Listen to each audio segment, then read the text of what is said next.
Sugeng siang lur. Pripun kabare? Sehat toh? Tetap jaga protokol kesehatan yo, walaupun PPKM sudah diperlonggar.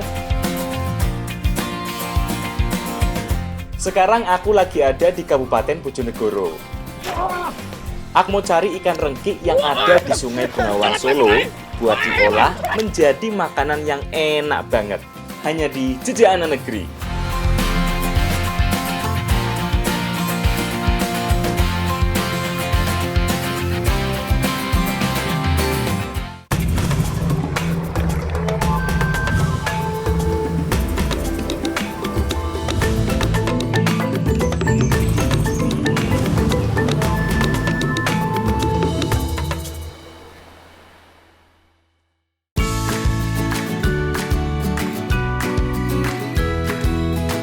Sekarang aku lagi eksplor di Desa Mulyo Agung, Kecamatan Balen, Kabupaten Bojonegoro.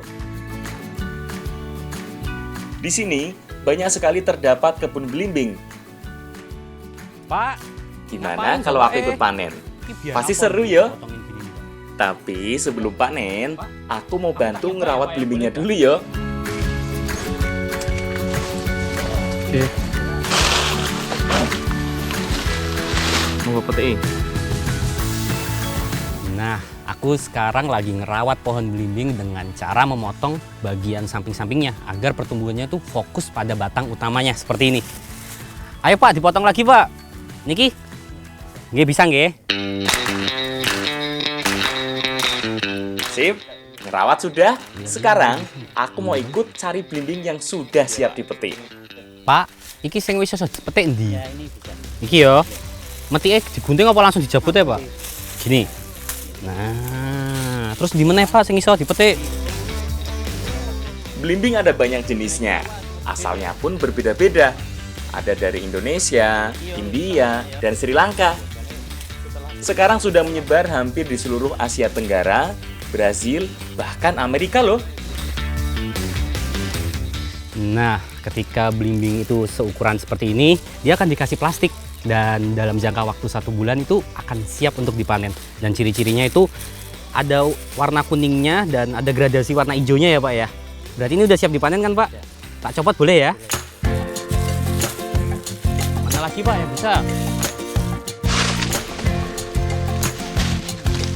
Dibungkus dengan plastik selagi buah masih kecil, tujuannya agar mencegah hama masuk dan memakan buahnya.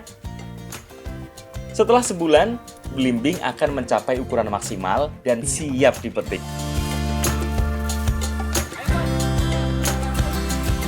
Sip, wis entuk akeh Pak. Aku minta sok wakul yo. Titipannya Velin. Katanya sih mau diolah jadi makanan Makasih, yang Pak. penting buat acara Kaleman.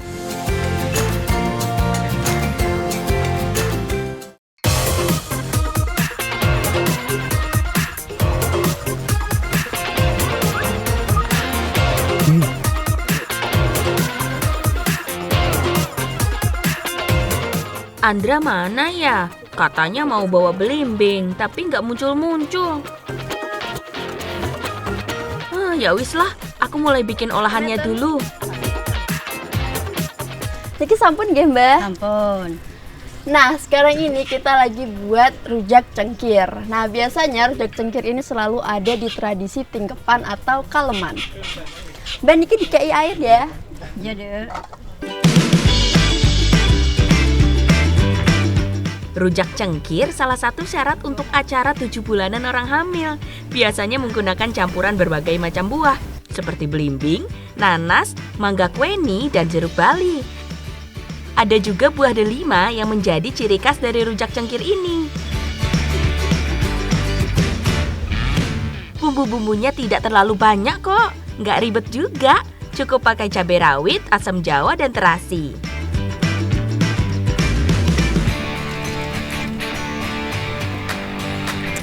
Nah, kalau lagi buat rujak cengkir ini, cabenya itu harus ganjil. 3, 5, 7, dan seterusnya. Pokoknya harus ganjil. Dan itu udah tradisi dari nenek moyang.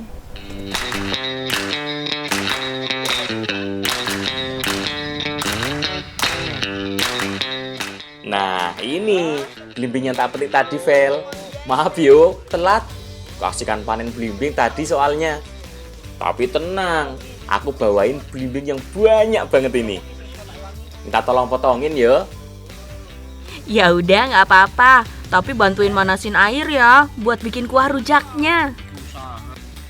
Beres. Aku tak bantuin masak airnya ya. Setelah mendidih, cukup cairkan gula merah begini toh. Ngerti aku. Panas, Mbak. Sini, biar aku urus cengkirnya sekalian. Gampang kok.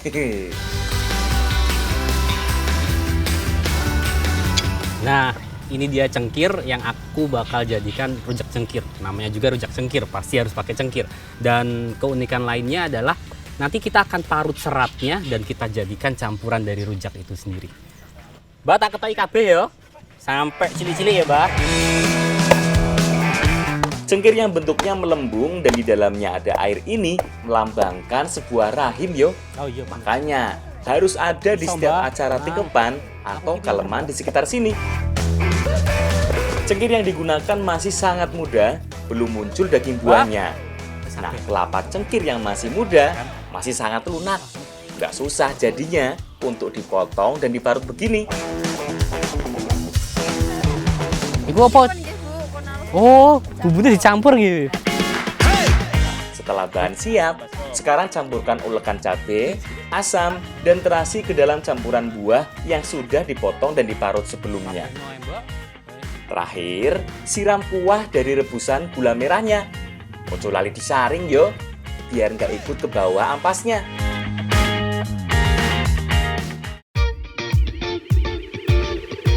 Nah, wis dadi iki rujak cengkirnya. Piye, bikin ngiler toh? Apalagi kalau siang-siang begini yo. Bentar, tak icipi dikit ya lur, sebelum buat syarat acara kalemannya nanti.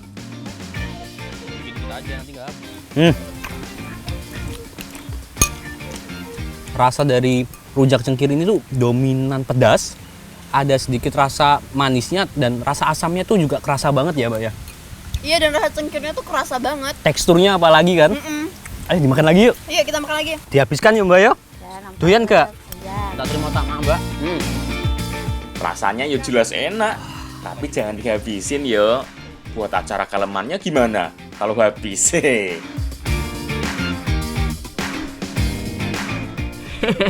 Tenang, Dra.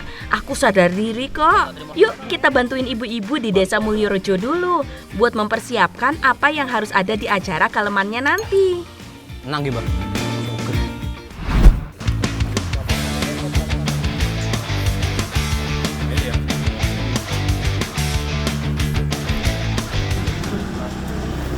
Nah, ini aku bareng ibu-ibu Desa Mulyorejo lagi mempersiapkan tradisi kaleman. Nah, di sini ada banyak banget jajanan, ada pasung sama pleret. Ini aku bantuin masukin pasungnya ya. Ya.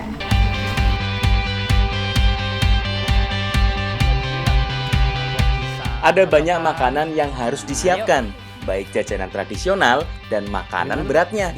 Salah satu yang harus ada yoiki, namanya pleret. Dikit.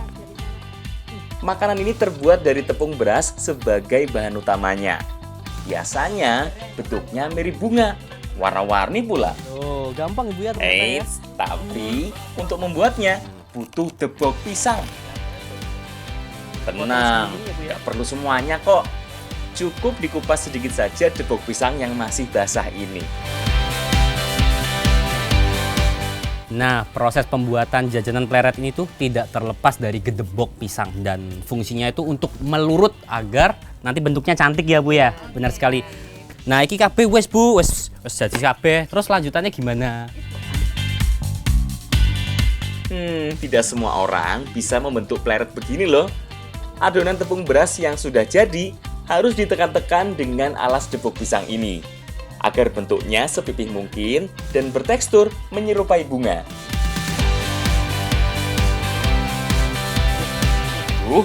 Kok angel banget ya Bu? Susah. Gini ya Bu caranya. Kok gak bisa-bisa toh? Susah. Oh, saya tahu Bu. Bentar, saya punya cara bagus. Oh, tipis kan? Tuh, Cit. malah bercanda terus. Ini loh, masih banyak makanan yang belum jadi. Salah satunya makanan khas dari Desa Mulyorejo ini. Namanya ranggit. Nah, si ranggit ini terbuat dari daging yang dibalut dengan bumbu kuning seperti ini dan dililitkan ke tusukan. Tak bantu. Sip, tinggal dimasak ya. Pleret dan kue-kue lainnya harus dimasak dengan cara dikukus. Biasanya ada juga uler-uleran berbahan dasar sama dengan peret, tapi bentuknya memanjang seperti ulat. Ayo Bu, ditutup Bu. Nah, wes. Kalau ranggitnya cukup digoreng sampai mateng ya lur. Wah, akeh banget iki panganane. Pantes, ibu-ibu yang masak juga banyak banget. Untungnya masih kompak yo rek, kalau ada acara begini, yo kumpul semua ibu-ibunya, saling bantu.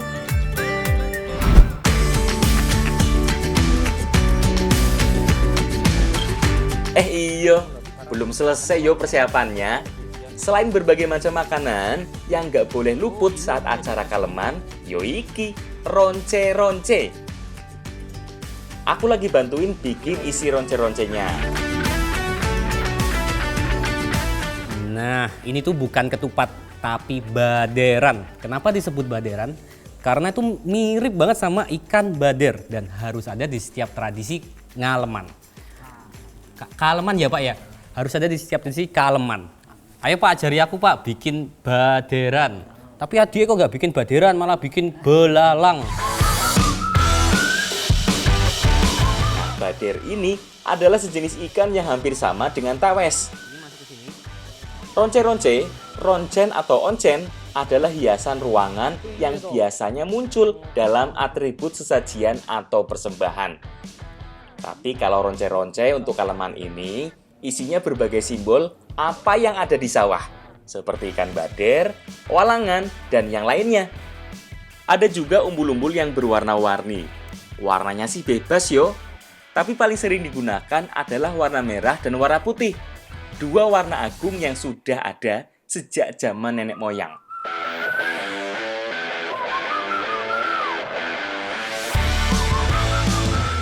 Nah, ini namanya ronce-ronce. Di ronce-ronce ini ada umbul-umbul, terus ada hiasan-hiasan juga kayak baderan ini, walangan, dan ada yang bentuknya kayak lampion juga. Ronce-ronce ini sebagai wujud sukacita dalam tradisi Kaleman. Yaudah Pak ya. Loh, tuh Andre iki loh senengnya dolanan terus. Dikon bantu bikin isi ronce-ronce malah main wayang-wayangan.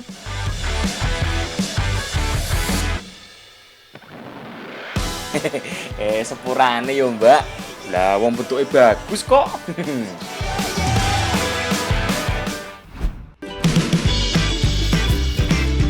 Lur, setelah ini aku mau mengikuti tradisi Kaleman.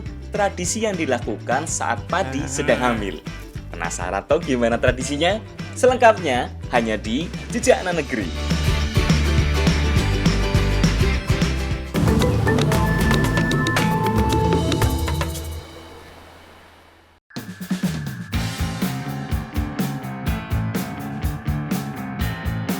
Nah, sekarang aku lagi menuju lokasi untuk melaksanakan tradisi Kaleman. Tradisi Kaleman itu hampir mirip seperti tradisi Pitonan atau 7 bulanan. Yang berbeda adalah kalau tradisi Pitonan atau 7 bulanan itu untuk manusia, tradisi Kaleman ini dilaksanakan untuk merayakan kehamilan padi. Unik kan? Umur padi yang sudah 2 bulan biasanya mulai mengembung di bagian batangnya. Itu tandanya bakal bunga yang akan menjadi padi sudah mulai muncul. Saat kondisi seperti ini, padi rawan terkena hama. Bahkan saat padi hamil begini, para petani juga nggak boleh terlalu sering menyenggol padinya yo. Bisa keguguran. Acara dimulai dengan doa bersama dipanjatkan, mengharap yang terbaik untuk tanaman padinya. Nah, tradisi Kaleman ini tuh dilaksanakan agar padi itu terhindar dari hama serta semua hasil panennya itu melimpah dan dapat dinikmati semua warga yang ada di desa ini. Setelah doa bersama, acara sing tak tunggu iki lur. Makan bersama. Hehe. Semua makanan yang dibawa dari nasi ambengan, berbagai macam polo pendem, dan jajanan yang dibawa dari rumah dihidangkan di sini. Nah, kalau aku sih sudah penasaran, gimana yo rasa kue pleretnya? Rasa jajanan pleret ini tuh punya tekstur yang kenyal, lembut, empuk. Rasanya tuh dominan manis dan gurih, tapi manisnya tuh manis dari gula merah, jadi beda dengan manis-manis dari gula putih seperti itu. Ayo Pak, dimakan Pak, dicoba. Kalau aku mau coba ini aja ranggit yang aku buat tadi.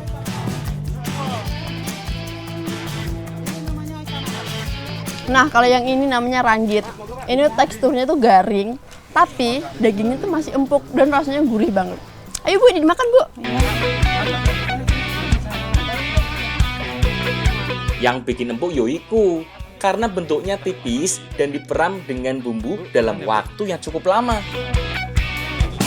Makan bersama sudah selesai. Sekarang aku mau ikut masang ronce-ronce dan cok bakalnya. Ronce-ronce dipasang di sudut persawahan yang ditanami padi. Semua ini dipasangkan dengan maksud agar Dewi Sri, sang Dewi Kemakmuran, juga ikut bersuka cita.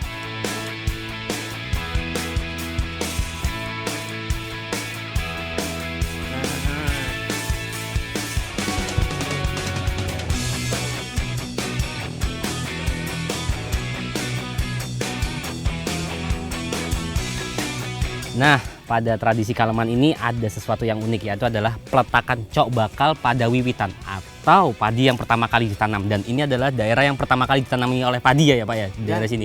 Oke.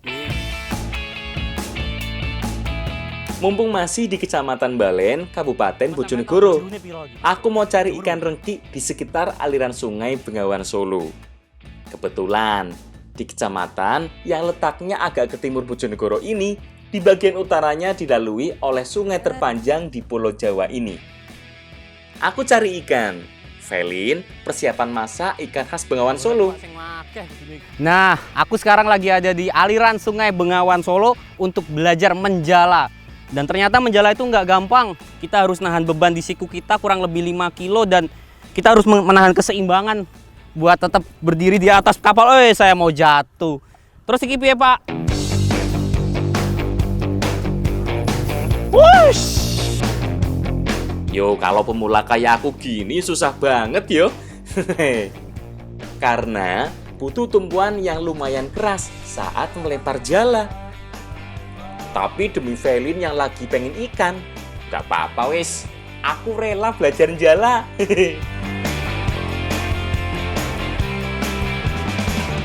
Nah, lumayan banyak ini ikan yang ketarik.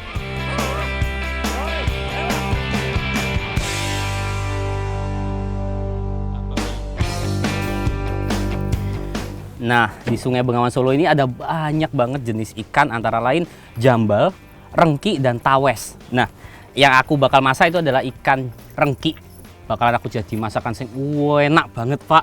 Jadi ayo, yang cepet dipindahin di anu, Pak. Sebenarnya ada banyak cara untuk menangkap ikan di sekitar Bengawan Solo. Selain jala, bisa juga nyosok seperti ini. Nah, nyosok ikan ini lebih menantang Yorek, karena harus terendam lumpur di pinggiran sungai. Iya, Mas. Iya pasti. Nah, selain menggunakan cara menjala, salah satu cara lain mencari ikan di Bengawan Solo itu dengan menyusuk menggunakan batang anyaman bambu seperti ini. Dan ini tuh dilakukan ketika air itu pasang. Dan saat semua pasang itu ikan-ikan tuh ada di pinggir-pinggir sini ya Mas ya. Ayo Mas, dulu Mas. Oleh kayak kira-kira. Wah, oleh ya Mas. Makanya, kalau air kali sedang pasang, lebih baik nyosok ikan dari pinggir saja. Tapi mata kita harus jeli. Begitu melihat pergerakan ikan, langsung dijebak dengan anyaman bambunya. Cepat Mas, main. Woi, Mas. Mas, cepat Mas. Udah, Mas, cepat. Wow. Alhamdulillah, wis cukup iki Mas. Tak bawa pulang dulu yo, buat Velin.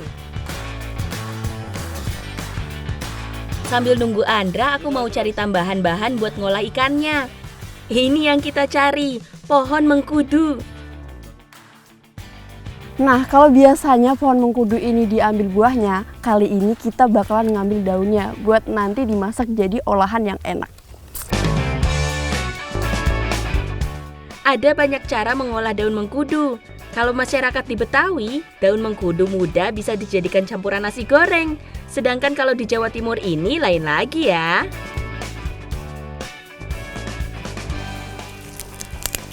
Nah, daun mengkudu ini biasanya dijadikan urap, tapi sebenarnya bisa dijadikan campuran makanan apapun termasuk mangut yang akan kita buat nanti.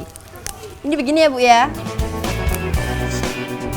Mangut yang ini berbeda. Kalau pada umumnya hanya menggunakan ikan dan kuah santan pedas, tapi mangut ala Desa Mulyorejo ini menggunakan tambahan daun mengkudu sebagai sayurnya. Kalau bahan-bahan lainnya masih sama, menggunakan bumbu lengkap, mulai dari bawang merah, bawang putih, cabai, kunyit, jinten, dan yang lainnya. Semua bumbu dihaluskan lebih dulu. Oh iya, harus juga menggunakan santan kelapa yang banyak. Bukan mangut namanya kalau nggak menggunakan santan banyak. Makanya marut kelapanya harus banyak yo. Bu, Mbak, ikannya kilo aku sentuh akeh. Ya, dibersihkan terus dipotong-potong. Nah, ini dia rengke yang tadi kita cari. Dan aku akan masak menjadi mangut ala Mulyorjo dan akan dicampur bareng Daun mengkudu. daun mengkudu. Ayo Mbak, ini tak potong aneh.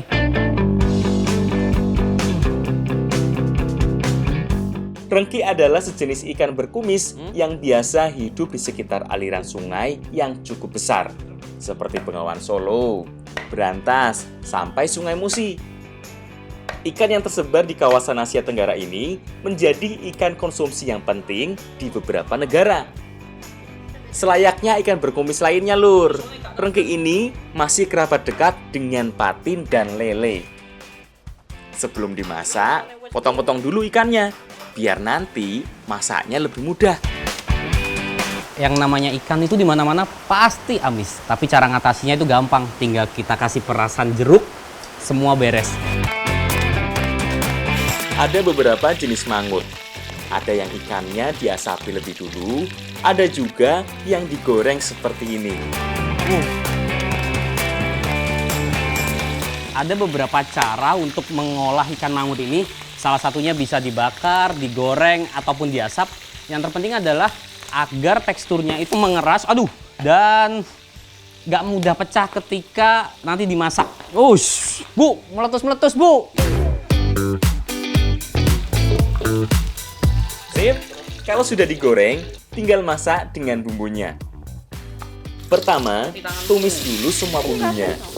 Setelah wangi, baru tuangkan santan ke dalamnya.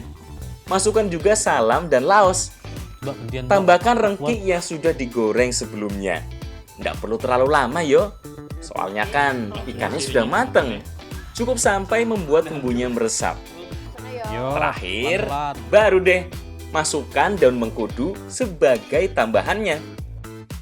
Piye, kalau sudah gini tampilan mangut rengkinya, bikin ngiler kan?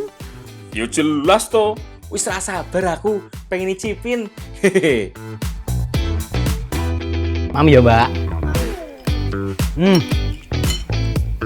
Tekstur ikannya tuh empuk banget ketika masuk mulut, langsung hancur dan rasanya tuh gurih, manis. Kuahnya itu cenderung kental, mirip seperti kuah rujak khas Jawa Timuran. Jangan lupa daun mengkudunya juga. Rasanya ada pahit-pahitnya kayak daun pepaya, tapi lebih renyah. Yuk makan lagi. Habisin.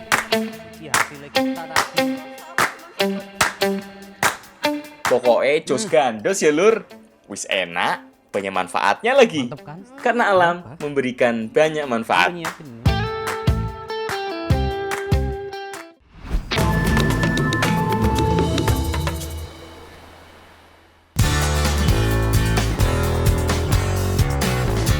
Aku geser sedikit ke Kabupaten Ngawi. Mau cari geduk yang katanya enak banget. Nah, ini aku bawa singkong atau serapahnya. untuk digunakan sebagai bahan baku geduk lindrinya. Lah itu Mas Wahyu, udah nungguin ternyata. Yuk, gotongan Mas, abot iki, berat. Sebelum diolah, singkong-singkong ini harus dikupas lebih dulu.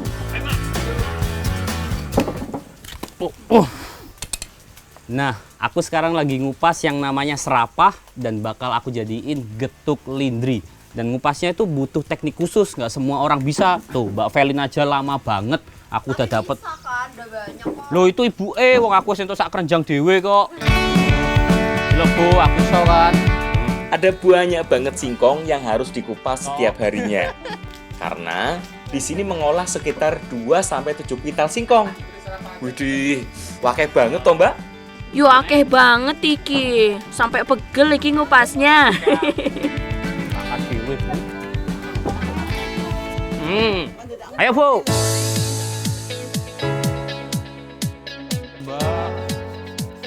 Setelah dikupas, singkong harus direndam dan dicuci bersih agar bersih kotorannya dan pori-pori singkongnya lebih kebuka. Jadi lebih cepat empuk saat dikukus.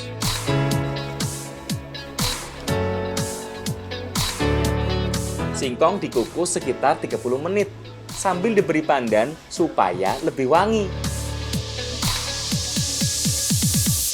Setelah dikukus, haluskan singkong dengan halus seperti ini.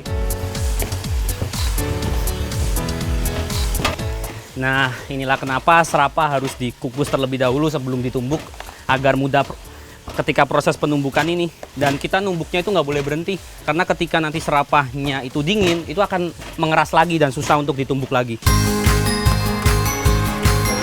Selain dikukus, sebenarnya bisa juga direbus. Tapi kalau singkong yang direbus, saat ditumbuk seperti ini, teksturnya jadi lebih berair. Jadi lebih banyak yo.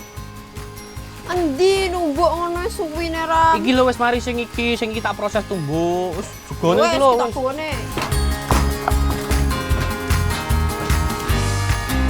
Nah, pembuatan geduk lindri ini selain menggunakan singkong juga ditambahkan kelapa dan gula agar rasanya lebih gurih dan manis. Niki sampun alas sering, Bu.